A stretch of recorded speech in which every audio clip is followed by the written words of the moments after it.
Wonderful day. My name is Dr. Boyce Watkins, and welcome to the Black Financial Channel. That's theblackfinancialchannel.com. Today, I want to talk about Jamar Chase. Jamar Chase is an NFL star. He also happens to be a rookie. And GQ Sports just did a thing where they talked about Jamar's first $1 million and how he spent his first million. So I'm gonna give you a Dr. Boyce breakdown of what Jamar said and kind of give you my 2 cents on what I think about what I read. So buckle up, seatbelt, get comfortable. We're going to get started on the Black Financial Channel right now.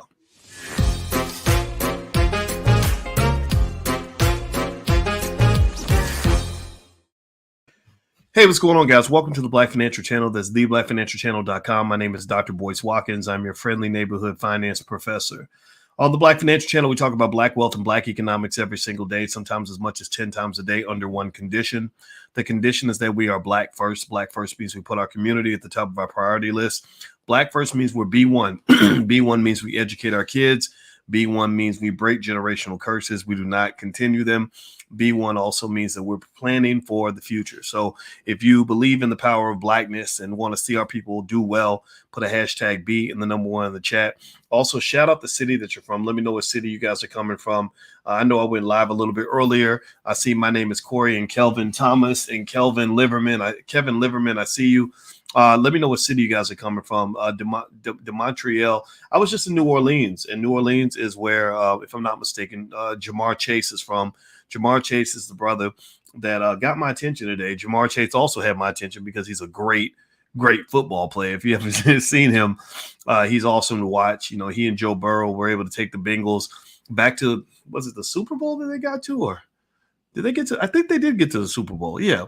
And I mean, that's rare. You know, Cincinnati Bengals, that's kind of a garbage franchise for the most part. They're kind of like my Dallas Cowboys. The Cowboys ain't been good for 30 years. But anyway, Jamar is a really talented athlete.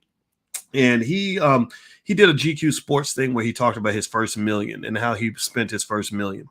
Now, I'm really interested a lot in what athletes and entertainers have to say about money, because athletes and entertainers have a huge impact on the culture. The culture of our community is big in terms of shaping how we view money and the choices we make when it comes to our finances.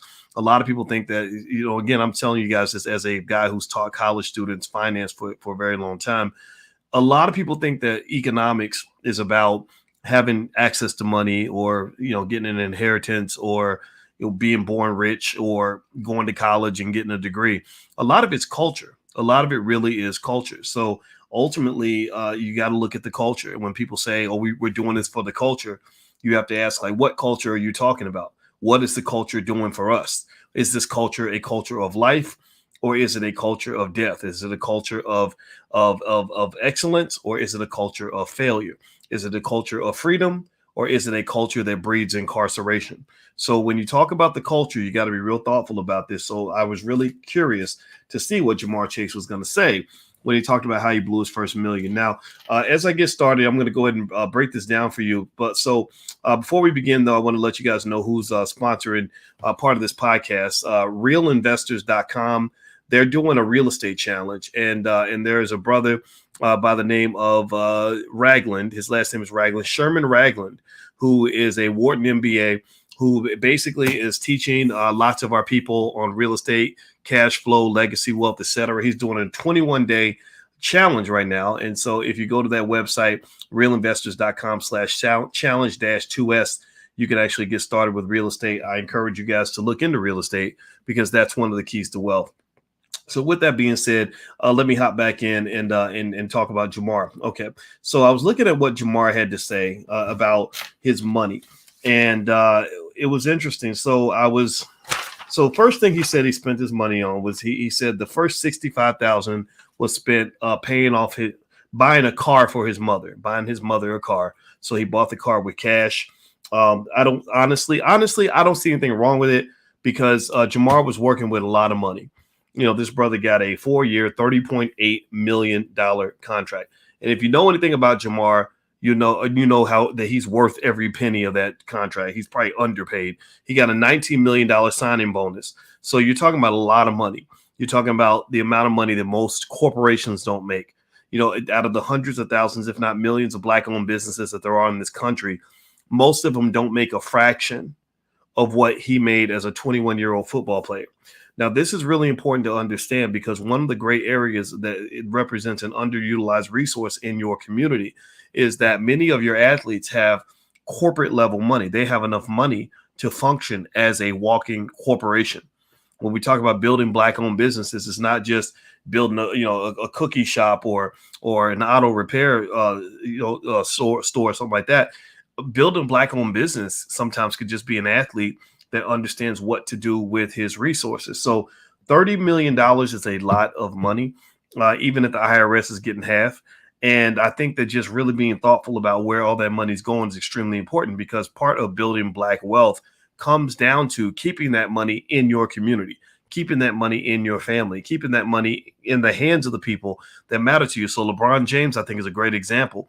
He laid out a nice blueprint where he took care of all his friends, sent his friends to school, hired his friends, and empowered his friends to have great careers. And he also made some great investments along the way. That's why LeBron's a billionaire now. I think Tiger Woods also became a billionaire too, by the way. I don't know if you count Tiger as black or not. It's up to you to make that decision. But Tiger Woods is out there too. All right. So anyway, do me a favor, hit the thumbs up button, thumbs up, share, subscribe if you haven't done it yet.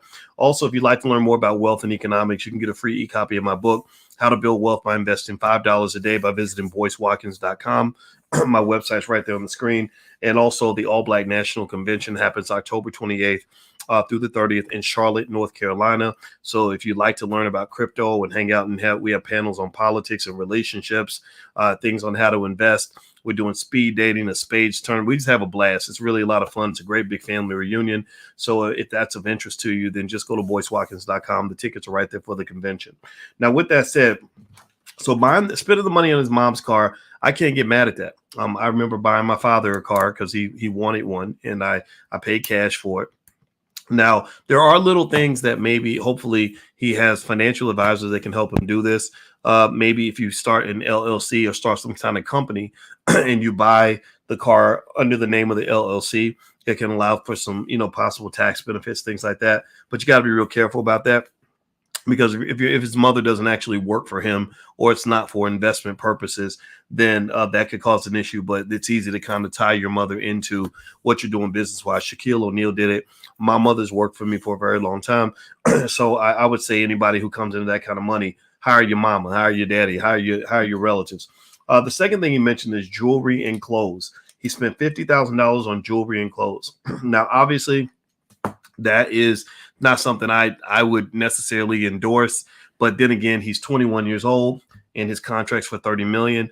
I would say as long as what I would say to him is that if he and I were talking, I'd say, look, man, okay, go ahead and get it out of your system. Go buy the jewelry. I know you got to have the drip and the shine. And again, but this is the culture. This is the culture. This is what you got to be careful about, because when you see guys that feel like I got my little chain. I mean, I can't say, I'm not saying jewelry is bad. I mean, my Lord, jewelry is okay.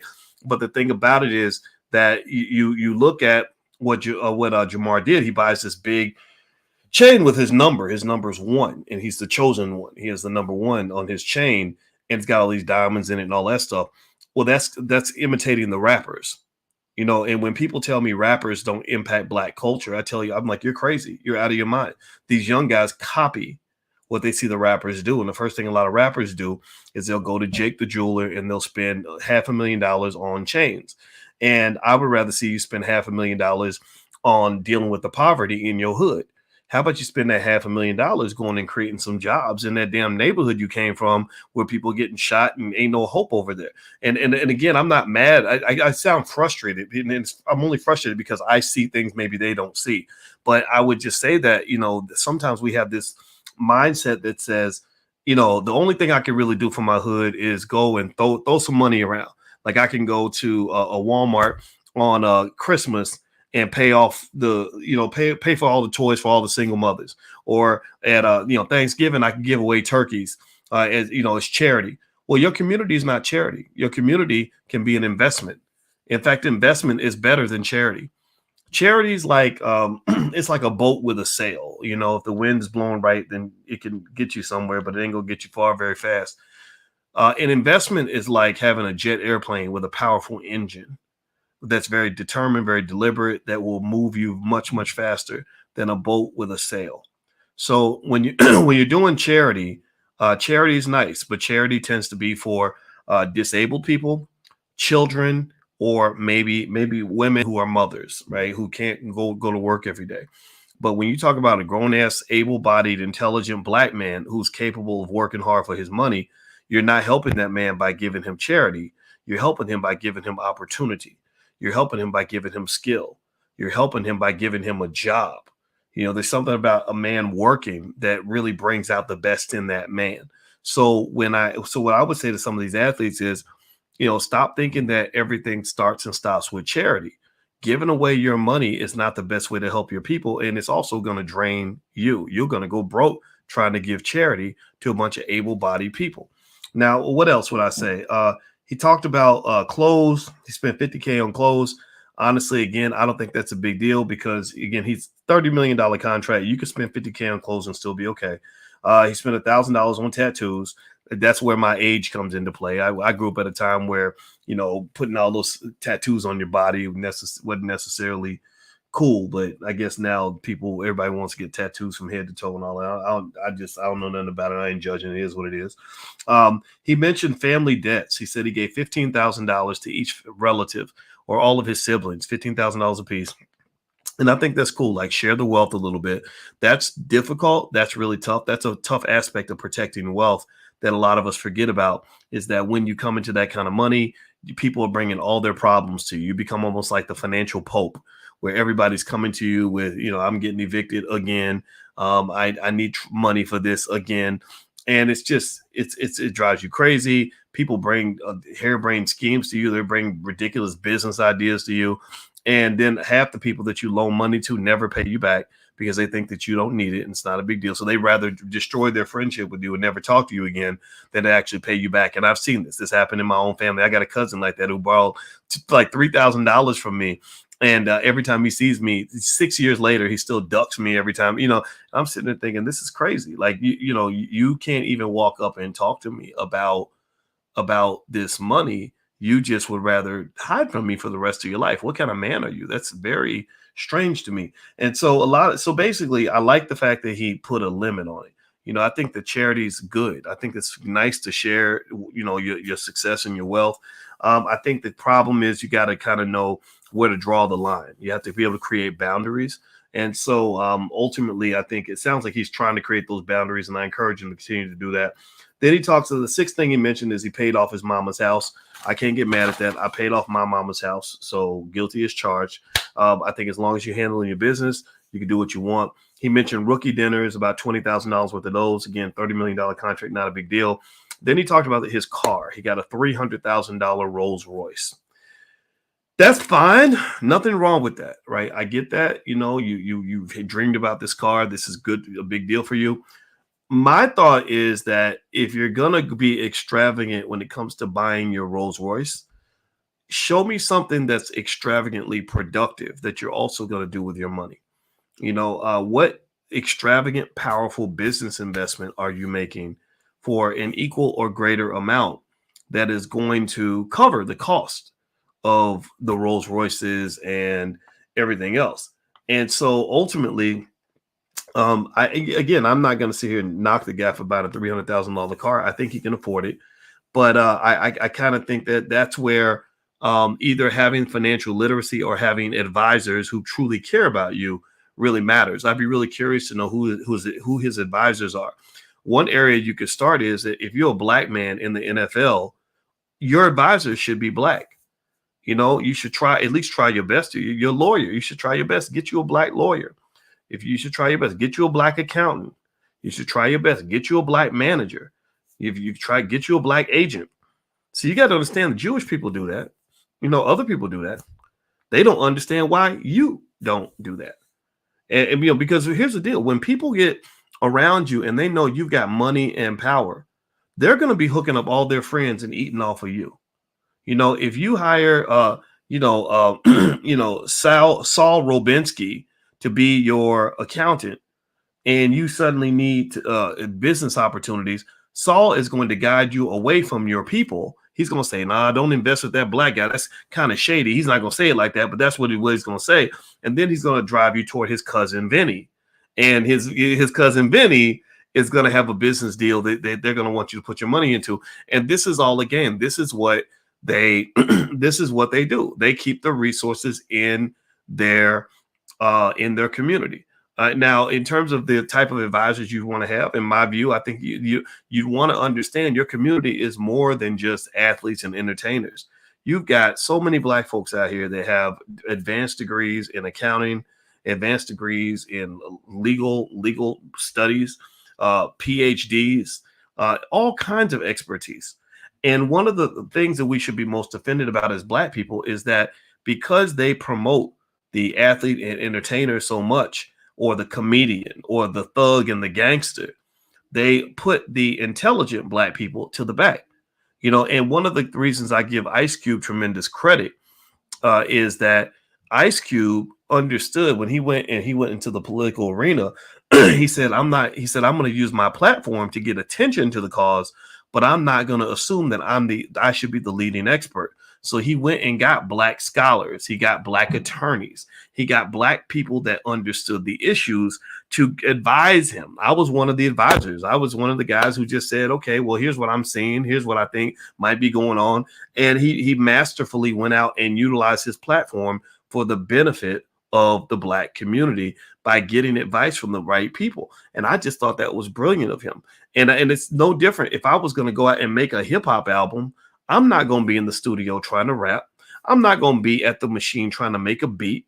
I'm going to go hire the best rappers and beat makers I can find and get people that are tastemakers and say, here's my money, here's my power, here's my resource. Go make me a good song. You understand? So ultimately, that's just what it is. Now, let's see here. Doc, can you do a recap of the real estate seminar that took place? You know what, Mike? That's not my seminar. That was Herb Strathers' event. So I don't have a recap of it. It's not my intellectual property, but we do have a lot of real estate stuff that happens in the Black Business School. So by the way, do me a favor, hit the thumbs up button, thumbs up, share, subscribe, and I'll put that Black Business School URL on the screen if you want to go take a look. The Black Business School is very good, and you can get started for free. And we have tons of experts in almost every single functional area. So I'll put it on the screen so you can take a look. So anyway, so here's the deal. So with Jamar Chase and what he did with his money, I actually thought that, he did exactly what I would expect a 21-year-old with a $30 million contract to do. Right. And what my job would be is to step in as an OG and to say, okay, here's some things you want to think about as you evolve. The problem for a lot of professional athletes is they get all their money while they're young, and unfortunately, you're young and you're a little bit stupid. I'm not calling you dumb or trying to disrespect you, but when I was 21, my brain was nowhere near what it is when I'm 51. It just wasn't. Your brain's not even fully developed when you're 21. So what happens with a lot of athletes is they blow the whole bag, they throw away all the money, and then they get about 33 or 34 when they're getting old, and the NFL is kicking them out, or the NBA is booting you out. And then they start realizing, man, all this money I wasted. Did anybody see, who was it? There was one guy, not Kyrie Irving, the other one that played for the played with LeBron that messed up. J.R. Smith. J.R. Smith. J.R. Smith, went on a podcast recently and talked about the millions of dollars that he made that he wasted on silly stuff that could have been spent elevating the Black community. And this is the culture. It's the culture. There's nothing natural about wanting to go put $100,000 in a stripper thong. That's just nasty anyway. I mean, it's a pandemic. You should be social distancing. You're going to catch a disease like that, trying to shove that much money up a lady's butt crack. But, it just doesn't make any sense. But the culture throws it out there for you. And it's kind of, it's kind of like something people do. A lot of people that don't know themselves, they just say, well, I'm gonna just follow the culture. I'm gonna follow what everybody else is doing, because that way I can be popular and people will look up to me and I'll fit in. And I'm just saying to you that when you're doing this, you're hurting your people, because there are so many people whose lives could be changed if you were to position those resources in a way that creates opportunities for other people. That gets to the last point. The last area, when Jamar, they asked him what he did with the rest of his first $1 million. He said, I saved it. Let me first of all give him a round of applause and say, very good, brother. I'm very happy to hear that you said that. I think that's awesome. Beautiful. Here's the problem. Saving will never ever get you rich or keep you rich. LeBron James is retiring as a billionaire. He did not become a billionaire by saving his NBA salary. He didn't. LeBron did not become a billionaire by saving his NBA salary. LeBron would not be a billionaire if he relied on his endorsement money. He's got a lot of endorsements, but that's not enough to get him to be a billionaire. LeBron became a billionaire because early in his career, when he was Jamar Chase's age, he sat down with people like Warren Buffett. And Warren Buffett explained to him how to be an investor. Being an investor supercharges and supersizes the vast possibilities of your economic potential. It is nearly impossible in this country for you to save your way to wealth. Inflation is going to kill your money anyway. But then on top of that, you're not able to benefit from all the different ways you could put your money in places that's going to make it grow. So if I'm a Jamar Chase, I don't just look at the fact that I can catch touchdowns and run down the field like nobody's business. This man is a great, great athlete. But even as great of an athlete as you are, Jamar, you are a greater brand. You have tremendous influence. You can walk into places that a lot of us can't go. Black folks don't get invited to places that Jamar Chase will get invited to because he runs a 40-yard dash in 4.3 seconds and can catch footballs like nobody's business. With that power, that gives you that ability to go sit in rooms and sit at tables and command power amongst those who have tremendous resources. But to do that effectively, you need to have the right advisors around you. You need to have people around you who understand the world of high finance. You need people around you who understand what business deals look like. You want people around you that are going to make sure that even as you're enjoying your money and buying the Rolls Royces and the jewelry and all that, they're taking the other half of your money and putting it in places where your money's going to be able to grow. LeBron James's money grew tremendously because he hung out. Also, in addition to Warren Buffett, he met a lot of people in Silicon Valley and invested in some of these startups. He also met people in Hollywood and was able to use his power to form a production company that makes movies that end up on Netflix, where Netflix will buy his film for $80 million or whatever. So that's how you end up really leveraging your stuff. And here's what you do, though. Here's what you do. If you're really smart and you're really pro-Black and you're an athlete, what you do is this.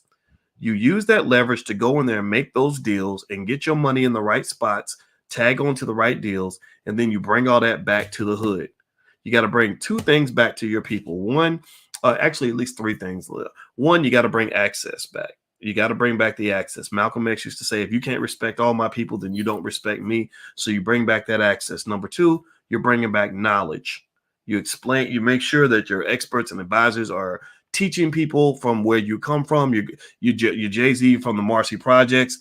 You should have thousands, hundreds, dozens, hundreds, thousands of people in the Marcy Projects area in Brooklyn, teaching people everything that you know about how to get that money, how to build those businesses. Those people have all the ambition in the world, and they shouldn't be sitting back just worshiping Jay-Z. That's not of benefit to them. That's a benefit to you, but it's not a benefit to them. So the access, the knowledge, and the last piece is you're just simply bringing back the resources. So, if I was sitting there talking to Kanye West, Kanye West did call my phone. I kid you not. I talked on the phone to Kanye for a few minutes. Honestly, it was really Kanye talking about Kanye. That's kind of what Kanye does. And I didn't enjoy talking to Kanye as much as I enjoy talking to Ice Cube. Ice Cube seems to get things. Kanye's a little tougher to communicate with. He means well, but we weren't on the same wavelength. And if I was to have 1 second to get him to listen, I would say, look, white people love you. They buy your albums, they come to your concerts. I look at your concerts, I see it's a crowd full of white people. They're paying you millions of dollars to export your amazing talent to the world. God bless you for that. I think that's great. But what I would like to see you do is force their hand a little bit. Force their hand. And I would just say to them, look, if you really love me, then you're going to love my people. And the way you show you love my people is this. We're going to raise $1 billion for a fund, an investment fund, where all that money is going to go right back into the Black community. You'll get none of this. You'll get no benefit from any of this. The only benefit you get is you get to stay my friend. I go to banks, I go to whatever, anybody, any white person out here who claims to be woke, who says Black Lives Matter, I literally jack them. Every one of them, I say, you write a check for 10 million, you write a check for 10 million, you write a check for 10 million. And then what I do is I collect all that money, and then I get a panel of trusted people from the community who have the expertise to know what to do with that money. And I use my celebrity power to get that money. And I say, here you go. Here you go. I'm the hunter and gatherer. I'm bringing home the bacon, and I want y'all to cook it. Do you understand what I'm saying? Does this make sense? Do you get this? Give me a yes in the chat. I'm just kind of doing a stream of consciousness here. So I hope that this conversation helps. So I literally say, hey, I got these white folks to love me. They're all, telling me how great I am. So I'm literally forcing their hand and saying, if you believe that I'm as great as you say that I am, then you will write this damn check. No excuses. And I'm piling this money up and I'm bringing it home, just like a mama bird bringing home worms for the baby birds, right? Or whatever, right? Just like I go out in the world and I hustle and make money. I bring it home to my wife and I say, okay, babe, here's the money. Do what you got to do with it, right? So then what happens is you have this panel of experts, right? And these are people that really care about the community. There's no bullshit agenda. They're just really trying to make the hood better. So maybe you have some people that are running like these community centers, making sure that they're properly funded. You got people out here running Black-owned schools that are literally educating children better than the public school. And they're doing it on a budget of like $30,000 a year. What the hell, man? While the public school is getting $1 billion a year to fuck your kids up. I'm sorry. I know I don't mean to cuss, but I'm sorry. They're messing our kids' brains up. They're getting $1 billion a year to destroy the most valuable resource in your community, to destroy your children. You're paying them to poison your kids. And you got people like the brother that's running Freedom Home Academy International, that Marcus Klein. Brothers like that are literally educating your kids at a very high level on a shoestring, while the other public schools are getting billions of dollars to ruin our children's brains. That's got to stop, man. That's got to stop. So these entertainers and athletes, if you want to really help your hood, the hood that took care of you when nobody cared who you were, then go and get some resources so they can make a damn investment. There should be Black-owned, with all the damn talented athletes we have in this country, all the entertainers that are on the Forbes list and making all this money. We should have a chain of Black-owned schools all throughout this country.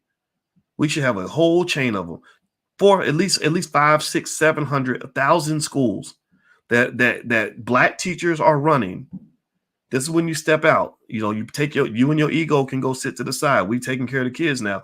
Where the Black teachers that love our children are running, they're leaving the public schools to go work at these schools. They're getting paid $80,000, $100,000 a year to do a good job and to love on these kids and really prepare them for the future. That takes you back to what you had before integration, when you started believing that your oppressor was going to educate your children better than the people that love them. And now you're finding out the result. The result is that many of these kids get out of school. They can't read. They can't write. They can't do math. They don't know how to start a business. They don't know how to survive. So they out here just struggling.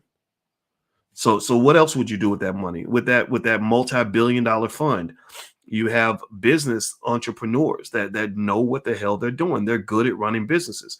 You give them white people money, they can kill the game. They can take, I just with stuff I do with the Black Business School, I can do more with $100,000 than most of these idiots can do with $5 million. I know this because my PhD is in finance. I know exactly where to put money to flip it. I can flip it like a dope deal. It's easy to do for me because that's my superpower. The same way Jamar Chase can run down the field with lightning speed and catch the football 80 yards down the field. Well, I can do that when it comes to finance. except the difference is I've been doing this 30 years. I'm the OG at this. I know this stuff like the back of my hand. So the problem that you have is that when you have people like this that have superpowers in areas other than sports and entertainment, they don't get the resources. Well, because racism starves these people out. They marginalize these people. So to me, you put some of these you put tens of millions, hundreds of millions of dollars in the hands of some of these black women that know how to run great businesses, some of these black men that know how to be great investors. Watch what they do. They can build a nation off of that. You have people that are experts in real estate that could take you back to your old hood, take that money, and next thing you know, you're buying entire city blocks, and because you've got real estate experts in your community that know how to leverage the hell out of money. But you got to be kind of tough with it. You have to be a little bit gangster with it. So again, you're the celebrity, so you use your celebrity power to go put pressure on those banks to make loans to the real estate experts in your consortium so they can go through and they can buy apartment buildings and stuff like that. I just spent a whole weekend in Detroit with Herb Strather and Gary Shelton, two guys who've done over $1 billion in real estate deals, and they're trying to take Detroit back. Detroit is a city that has a majority black population. It makes no sense that Detroit is run by people who are not black. It makes no sense. You got all these famous athletes and entertainers out of Detroit. Why don't you own your damn hood? Why don't you own your community? That's insanity to me. So ultimately, my point is to say I'm not putting all this on Jamar Chase. I think Jamar Chase, again, what I heard what he said, personally, I would just tell him, hey, look, don't just save your money. Make sure it's getting properly invested. Make sure it's getting invested in a safe way, in a way that's going to benefit the people from the community you come from. The people in your community should be better off because you existed. They should have opportunities and jobs because that they would not normally have because of you. When you are a black man with that kind of money, millions and millions of dollars, I hate saying it, but there is an extra added responsibility that you have to take the time to delegate to people that have the skills necessary for you to truly scale up the impact that you can have with that kind of money. You can't just run around and take $30 million and drop it in stripper thongs. I'm not saying Jamar Chase is going to do that, but y'all know that there are some athletes who've done that. And unfortunately, they've shirked their responsibility. When you look at even a guy like Allen Iverson, when he talks about how he spent his money and how he just literally threw his money in the toilet, remember, you're throwing the futures of children in the toilet when you do that. When Antoine Walker jokes about how he lost $100 million, well, that easily could have been $1 billion for black people. There are people who will live in poverty now who could have been taken out of poverty if somebody had really challenged him to do some intelligent, thoughtful things with that money to allow him to truly have the impact that he should have had. So I think that as a people, we got to really start stepping in early, start letting, just putting a little bit of weight on the guys to kind of say, look, man, the amount of money and resources you have makes you a natural leader. You may not want to be a black leader, but in a country where economics is king, you can't sit on resources like that and then act like you're just a regular guy or think that you have a regular amount of time to waste before you actually come into consciousness. Because some of the athletes, unfortunately, they don't become really conscious about their economic power until they don't have it anymore. Until you got eight babies mamas all sucking up your money. Deshaun Watson. I'm looking at Deshaun Watson, and I'm sorry, Deshaun Watson, he got suspended 6 games or whatever, and he's going to pay a few $100,000 or actually a few $1 million over these allegations of sexual misconduct.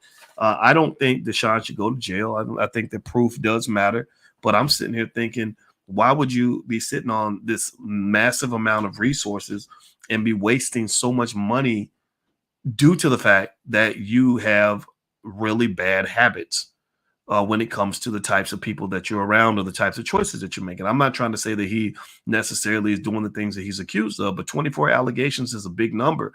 And that clearly tells me that there's smoke. And when there's smoke, there's usually fire. So, that's something that I personally think is a big waste. Same thing. I would say the same thing about Bill Cosby. That you literally have probably paid over $100 million to all these different women who are accusing you of crazy things that allegedly happened in the 60s and the 70s. that $100 million could have went toward building schools and businesses for Black people. But instead, you've got people who don't even like Black people, who ain't got nothing to do with the community, who are walking away with $100 million of our money because you can't keep your stuff in your pants, because you didn't want to spend more time with your wife. Again, I'd say this without saying that I believe Cosby's guilty or innocent. I believe proof does matter. I believe that there is a statute of limitations to some extent, that you can't just tell a story from 1974 and expect everyone to believe you because you're a white woman. I don't believe that at all. I think that that Cosby should not be in jail. But at the same time, I just look at him and I say, man, like, that was such a waste. Why were you just thinking about yourself? You weren't thinking about the community. Because if you had a Manny Pacquiao mindset, remember, Manny Pacquiao saw his success as an opportunity for him to do something for hundreds of thousands, if not millions of people in his community. Muhammad Ali had that mindset. When Muhammad Ali was successful, he said, this is for everybody. This ain't just for me. But for some reason now we got a mindset where people say, well, it's just about me and mine and that's it. Who told you that, man? That's crazy to me.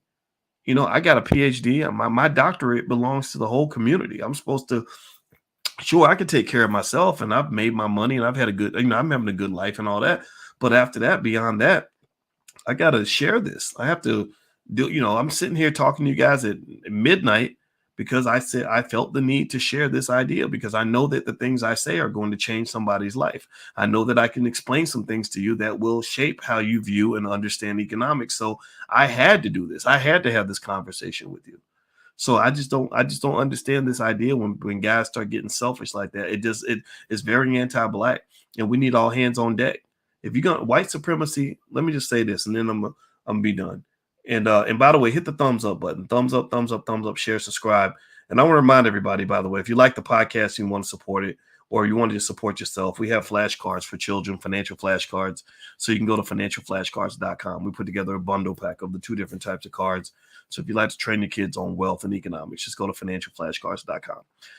The last point I'll make on this is white supremacy is a team sport. White supremacy is a team sport. White people never could have enslaved you if they had not been coordinating their activities. When people operate as a team, they have power that you don't have as an individual. That's why the mafia had power, because it was organized crime.